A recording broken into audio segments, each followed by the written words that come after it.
ఎవరు ఎన్ని చెప్పినా ఈ లోకం దాటి వెళ్లి చూసింది లేదు. అక్కడ స్వర్గం ఉంటుందో నరకం ఉంటుందో అన్ని అనుభవించి మళ్ళీ పుడతారో లేదో కూడా ఎవరికీ తెలియదు. అందువల్ల ఉన్నది ఒక్కటే జిందగీ. మరి ఆ ఒకే ఒక లైఫ్ ని నాసిరకంగా నాణ్యత లేకుండా సాగదీస్తూ లాగదీస్తూ రొటీన్ గా గడిపేస్తారా? జీవితం ఎప్పుడూ అలా ఉండదు కదా. నీకు ప్రతి సెకను కొత్తదిస్తుంది. మరి నీవు మాత్రం పాతలోనే ఉండిపోతే ఎలా? ఇదే ఇప్పుడు అంతా చెప్పేది. మనిషి ఎదగాలి అంటే అప్డేట్ కావాల్సిందే అని ఎంతో మంది రోజు చెప్తూనే ఉన్నారు. మనం సొమ్ము పెట్టి కొనే ఫోన్ అప్డేట్ అడుగుతుంది. ప్రతి సమయంలో అది మారుతూ ఉంటుంది.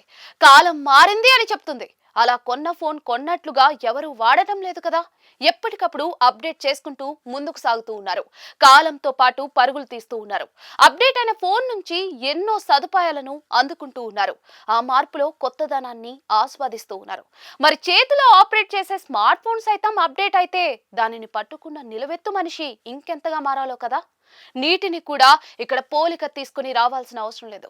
ఎందుకంటే అది ఎప్పుడూ స్వచ్ఛంగా ఉంటుంది. పాత నీరుని తోసేసి మరీ కొత్త నీటితో తేటగా స్వీటుగా మారి అందరికీ దాహార్తిని తీరుస్తుంది. అందరి అవసరాలను కూడా నెరవేరుస్తుంది. మరి మనిషి ఎందుకు నీరు కారిపోతున్నాడు? బుర్ర నిండా పాత రోత ఆలోచనలు నింపేసుకుని అప్డేట్ కాకుండా ఉండే మైండ్ సైతం బూజు పట్టుపోతుంది కదా అని అంటున్నారు.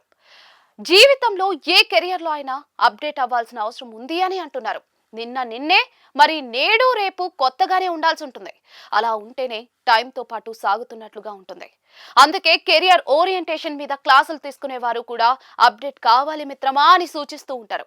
లేకపోతే ఎదగడం అన్నది బహు కష్టంగా మారుతుందని కూడా హెచ్చరిస్తూ ఉన్నారు.